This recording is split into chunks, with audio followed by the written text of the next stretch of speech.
저는 45 여자입니다. 결혼을 한 지는 1년이 조금 넘었고요. 남편은 저보다 5살 연하입니다.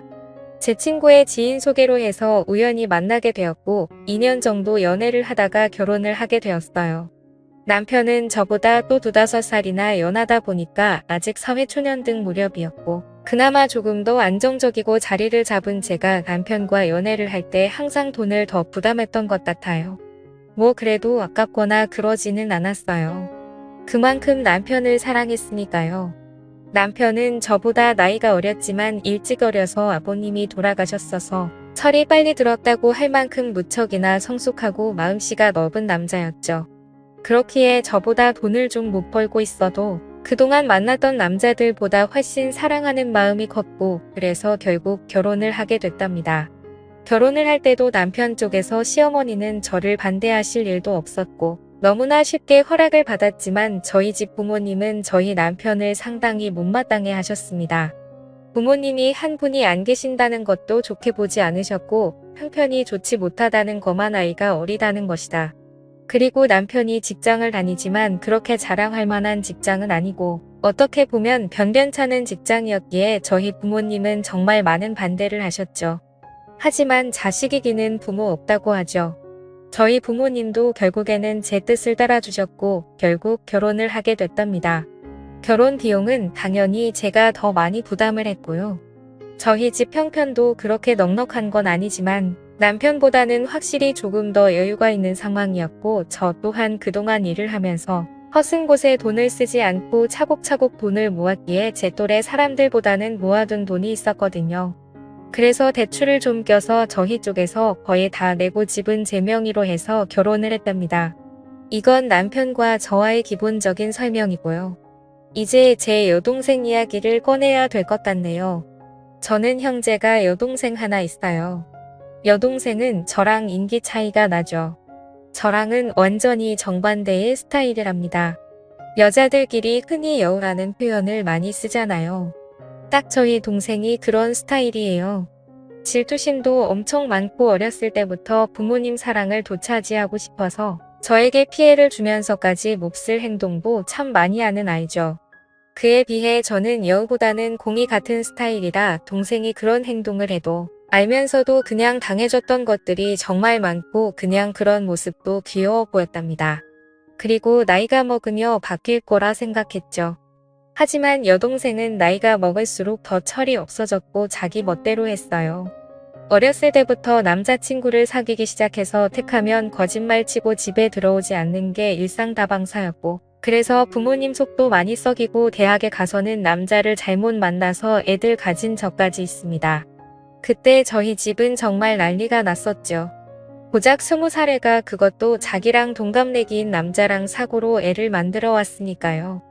부모님은 기가 찼고 그럼에도 저의 여동생은 조금을 미안한 기색도 없이 오히려 당당하게 그냥 지금 결혼하면 되지 않냐며 자기 인생이라며 오히려 부모님께 되들었었죠. 전 그때도 동생을 데리고 나가서 조용히 이야기를 하면서 이 아이의 말도 되지 않는 이야기를 최대한 들어주면서 달래주고 결국에 아이를 포기하겠지요. 그리고 이 아이 남자친구도 제가 만나서 다시는 저희 동생을 만나지 않겠다는 확기까지 들었답니다. 저 또한 정말 너무나 허강하고 동생한테 실망했지만 저희 부모님까지 동생한테 빈을 돌린 바다는 저라도 동생의 이야기를 들어주고 최대한 이 아이의 편이 되어줘야 한다고 생각했어요. 그렇지 않으면 정말 막무가내로 살 아이였으니까요. 여튼 그런 큰 사건도 겪었지만 그때 잠시 조금 철이 들었다는 착각만 들었을 뿐 동생은 계속해서 철없이 막무가내로 생활했어요. 성적도 좋지 않아서 지방에 있는 전문대를 들어갔었는데 거기서도 감신이 졸업을 하고 나와서 거의 1년 가까이는 부모님에게 용돈을 받으며 매일 술을 마시고 남자를 만나며 살다가 돈이 부족하면 저에게도 항상 용돈을 달라고 조르고 결국 제가 동생 손을 부여잡고 동생에게 진지하게 말을 한 후에야 직장에 들어갔습니다. 사무직 일을 하는 직장이 아니고 그냥 매장 관리 쪽에서 직원으로 들어갔죠. 별거 아닌 거였지만 전 그래도 동생이 이제야 자기 힘으로 뭘 한다는 것에 기뻤어요. 여튼 그렇게 이 아이도 조금은 달라지고 있구나라는 생각이 들 무렵 저는 연애를 하기 시작했고 당시 남편에게도 제 여동생을 소개시켜 주셨죠. 결혼까지 생각한 사이였으니까 당연히 제 여동생을 보여준 것이었고 여동생은 저희 남편은 되게 좋아했었어요. 앞에서도 말했듯이 저희 남편이 저보다 더 성숙한 사람이었고 그렇기에 여동생이 저희 남편에게 정말 버릇없이 굴고 예의 없이 행동해도 남편은 다 귀엽다라고 하며 여동생의 인석을 다 받아줬어요. 그러다 보니까 어느 순간부터는 여동생이 먼저 저희 남편을 불러서 같이 놀자고 조르기 시작했고요. 저는 그래도 여동생이 저희 남편을 좋아하고 잘 따르는 것을 안 돌려고 남편 또한 여동생을 정말 귀여운 동생이라고 생각하는 것이 보여서 결혼 전부터 3명 종종 모여서 많이 놀았습니다. 그리고 여동생이 남편에게 따로 연락을 하고 만나자고 전화를 해도 저는 그냥 아무렇지도 않았어요. 왜냐하면 여동생이 워낙에 철부지다 보니까 친구도 몇 명 없었거든요. 그렇기에 이 아이에게도 의지할 사람이 필요하고 그게 제 남편이면 더할 나위 없이 좋겠다고 생각하는 저였습니다. 남편 또한 저에게 여동생과 연락하거나 둘이 만나는 일이 있어도 항상 저에게 말을 했었죠. 그렇게 관계를 유지하다가 결혼을 하게 돼서 신혼여행을 갈 때도 여동생은 본인도 따라가겠다고 엄청 째를 썼습니다. 그때 정말 애먹었어요. 하지만 남편이 하루 내내 동생을 달래서 겨우 뜯어말리고 다녀왔죠. 그렇게 신혼여행도 다녀오고 행복한 결혼 생활을 하고 있던 무려 어느 날 갑자기 여동생이 저희 신혼집에 찾아왔어요. 그것도 아주 밤늦게 말이죠. 저와 남편은 깜짝 놀라서 무슨 일이냐고 물었지만 대답을 하지 않더라고요.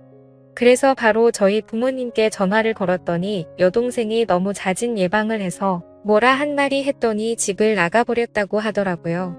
저는 여동생에게 어서 집으로 들어가서 부모님께 죄송하다 말씀드리라고 했지만 저희 남편은 좋아는 정반대로 동생을 가득히 대접하며 달래줬어요. 동생은 결국 그날 집에 안 들어갔고 저희 집에서 생활을 하기 시작했답니다. 집에 돌아가도 자기를 또 뛰쳐나올 거라고 차라리 여기서 살고 싶다며 몇 달 외치리를 써서 저는 끝까지 반대했지만 결국 남편이 허락을 하고 동생은 저희 집에서 생활을 하게 됐죠. 저희 부모님과 저희 집은 꽤 거리가 있었고 그렇다 보니 당연히 여동생은 원래 일하던 곳을 그만두고 저희 집 근처 카페에서 오후에 잠깐 알바로 하는 일을 하며 툭하면 저희 남편에게 연락을 해서 어디를 놀러 가고 싶다며 빼를 썼어요. 그리고 저와 남편이 퇴근을 하고 들어와서 3명 집에 있을 때도 동생은 항상 남편 옆에 붙어 있고 저는 집안일을 하거나 떨어져 있었어요. 더 정확히 이야기하면 여동생이 저를 제투하듯이 남편에게 먼저 가서 아연에 떨고 항상 남편을 졸졸 쫓아다녔죠. 이런 여동생의 모습에 화가 나기도 해서 남편에게 가끔씩 투정을 부린 적도 있지만 남편은 제 여동생이 어렸을 때 그런 큰일도 겪었다는 걸 안타깝게 생각한다면서 저의 투정보다는 항상 여동생을 더 먼저 신경 쓰기 시작했죠. 그리고 저도 여동생을 견제한다는 게 뭔가 말이 안 되고 제 스스로 웃기기도 해서 그냥 신경을 쓰지 않으려고 노력했답니다. 그러던 중에 제가 잠깐 3박 4일로 출장을 가야 될 일이 생겼어요. 그런데 뭔가 단둘이 집에 남겨두기에는 조금 그랬기에 여동생에게 그냥 이제 집에 돌아가라고 이야기를 했지만 당연히 제 말을 듣지는 않았고 남편도 그 주에 이미 바빠서 집에 늦게 들어올 것 같으니까 저보고 그냥 안심하고 다녀오라는 말을 했죠. 저는 그래서 한편의 불안감을 남겨둔 채 출장을 가게 됐습니다.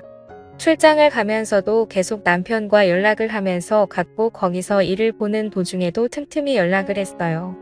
그러다 거기 일정이 예정보다 하루 일찍 마치게 되었고 그냥 거기서 하루 쉬고 올 수 있었지만 저는 바로 그날 출발해서 집에는 새벽에 도착을 하게 되었죠.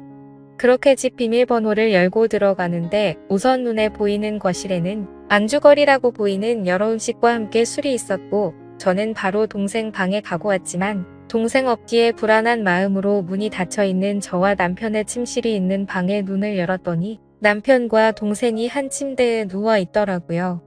저는 그 순간 정신이 멍했습니다. 아니, 그 상태로 몇 초 정도를 아무 말도 못하고 있었던 것 같아요. 그 후에 일어나고 나서야 정신이 번쩍 들었고 소리를 질렀죠. 그때 남편과 여동생은 깜짝 놀라 채로 일어나더라고요. 둘이 변명하기도 전에 당황해 하는데 그냥 딱 불륜 현장에 들켜서 행동하는 남자와 여자 같더라고요. 저는 그 꼴을 도저히 볼 수가 없어서 집에서 나갔고 그날 제 차 안에서 밤을 새고 그 다음날 집으로 들어갔습니다. 남편과 여동생은 일을 나간 상태였고 집에는 아무도 없었죠. 먹은 것도 깨끗이 치워놨더라고요. 여동생과 남편에게는 계속해서 연락이 왔지만 그 연락은 무시하고 남편에겐 집 비밀번호 바꿔놨으니까 들어올 생각 말고 이용할 생각하고 있으라는 내용으로 카톡을 보내놓았고 동생에게 또 이 사실을 부모님께 다 말씀드릴 거니까 그 남자를 지지든 볶든 살림을 차리든 등 내 마음대로 하라고 카톡을 보내왔습니다. 당연히 집 비밀번호는 바꿔놨고요. 그날 결국 남편과 여동생은 채집에 들어올 수가 없었습니다. 제 여동생은 본가를 돌아갔지만 제가 이미 이런 사실을 저희 부모님께 말씀드려놨기에 본가에서도 쫓겨났고요. 남편은 계속해서 우회라며 연락이 오고 있는 상태이지만 저는 이혼 소송을 준비 중이랍니다. 여동생과는 가족의 연을 끊을 것이고요. 저한테 이런 일이 벌어졌다는 게 아직도 안 느끼네요. 지금까지 제 사연을 들어주셔서 감사합니다.